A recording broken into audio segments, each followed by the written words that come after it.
Assalamualaikum warahmatullahi wabarakatuh. Berjumpa lagi ya teman-teman semua. Pada kesempatan kali ini saya akan menjawab ya teman-teman. Ada salah satu komentar dari sahabat kita, yaitu I am a fans ya.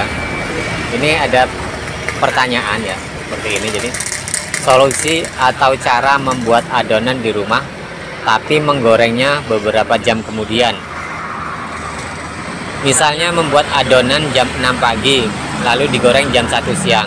Apakah adonan akan tetap bagus atau menjadi gagal? Mohon petunjuknya Mas. Nah, jadi intinya bagaimana ini ya cara membuat adonan itu agar adonan itu lebih awet sehingga dalam kurun waktu yang lama itu masih tetap bagus dan bisa digorengkan seperti itu ya teman-teman. Nah, jadi seperti ini ya teman-teman. Sebelum kita membuat adonan sendiri, saya juga pernah menjabarkan dan menjelaskan ya bahwa adonan itu kan kalau yang biasa kita guna itu kan durasinya atau waktu untuk proses reaksi pengembangan itu kan tidak terlalu lama ya teman-teman. Jadi kalau sudah terlalu kelewat atau overtime-nya seperti itu, jadi ini akan jadi gorengannya akan tidak, bentuknya tidak juga bagus ya teman-teman. Artinya sudah kelewat pengembangan. Nah, jadi kalau kita ingin lebih tahan lama seperti itu, sebenarnya ada solusi ya teman-teman. Ada solusi yang harus kita lakukan ya seperti itu. Yang pertama adalah kita kan tahu ya teman, bahwa fungsi pengembang sendiri atau kita juga sering menggunakan ragi instan. Jadi ini perlu teman-teman koreksi ya seperti itu. Jadi pengembang sendiri ya teman-teman itu ada beberapa. Yang pertama yang biasa kita gunakan adalah ragi instan ya seperti itu. Dan ini sistem kerjanya namanya juga ragi instan ya teman. Jadi sistem kerjanya itu lebih cepat, jadi reaksinya lebih cepat sehingga untuk keterbatasan ya, artinya dengan waktu durasi tempo itu yang terbatas juga seperti itu. Nah, ada juga yang menggunakan ya atau ada pengembang yang itu namanya seperti baking soda ataupun baking powder.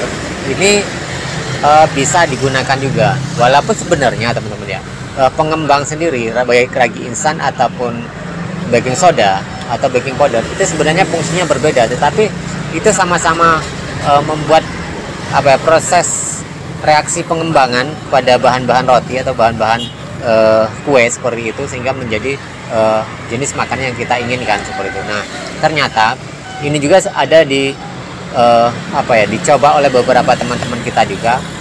Bahkan ini bisa, dan beberapa pedagang juga ini menggunakan seperti itu.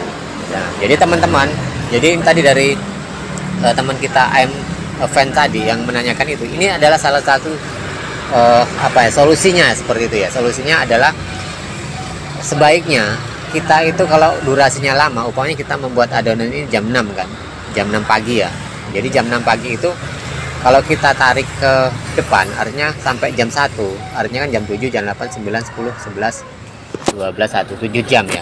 Walaupun dengan ragi instan itu bisa, ataupun kita memberikan ragi instannya sedikit ya teman-teman, sedikit. Jadi nanti pas menjelang 7 jam itu nanti ngembang ya seperti itu, lebih ngembang. Dan kurun waktu 7 jam sampai 8 jam. Tapi ragi instannya dikit, kemudian jangan terlalu banyak air sehingga adonan itu dibikin agak keras seperti itu. Nanti dia akan ngembang sendiri. Jadi kalau dengan durasi lama seperti itu akan bisa ya teman-teman. Cuma ya lagi-lagi nanti keterbatasan waktunya lagi ya. Artinya kalau kita salah hanya membuat adonan terlalu lembek juga nantinya itu menjadi resiko kita sendiri. Nah, tetapi sebenarnya ada solusi lain yaitu teman-teman ya. Ketika teman-teman semua membuat adonan itu menggunakan ragi instan ataupun baking soda kan seperti itu. Nah, teman-teman ya, kita lanjut. Jadi penggunaan baking powder ataupun baking soda itu sebenarnya bisa, dan ada beberapa teman kita yang pedagang juga menggunakan itu ya. Jadi itu memang kalau menggunakan ragi instan itu kan dia akan lebih cepat, tapi kalau menggunakan baking powder itu teman-teman relatif akan lebih lama ngembangnya. Jadi umpamanya durasinya itu lebih dari 6 jam, itu sebaiknya teman-teman menggunakan baking powder ataupun baking soda. Nah, jadi itu ya teman-teman, sekali lagi dasar yang bisa kita gunakan ketika kita membuat roti goreng atau cakwe adonannya seperti itu. Jadi teman-teman alangkah baiknya menggunakan baking powder atau baking soda. Tetapi kan menggunakan pengembang ini kalau tidak terbiasa itu akan sangat sulit sekali ya teman-teman.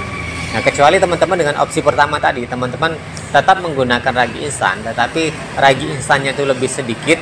Dan yang kedua atau poin berikutnya itu adalah jangan terlalu banyak memberikan air, sehingga adonan itu dibikin agak lebih keras. Nanti karena kalau menjelang 6-7 jam, itu dia akan secara otomatis dia akan ngembang dan lembek sendiri kan, seperti itu. Nah, jadi sekali lagi saya jelaskan ya teman-teman. Jadi pengembang itu sendiri ada dua hal yang bisa digunakan teman-teman.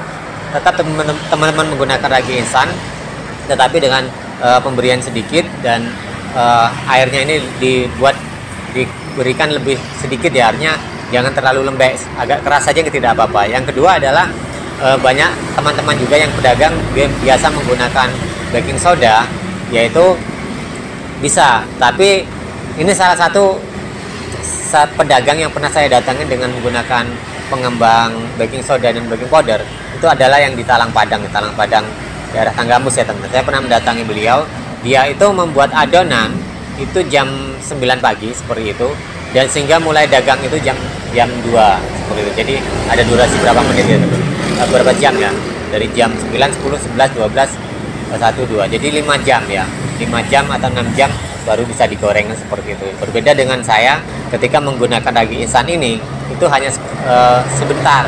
Artinya seperti ini, saya hari ini membuat adonan itu mulai 4:30 ya teman-teman. 4:30 artinya kan kita mulai membuat 6, jam 6 itu jam 6 lewat lah seperti itu ya, jam 6 lewat seperempat, jam 6 lewat 10 itu sudah mulai digoreng, hanya 1 jam lebih ya. Itu karena menggunakan ragi instan. Jadi kalau menggunakan baking soda atau baking powder itu lebih lama lagi durasi untuk kita mulai proses gorengnya.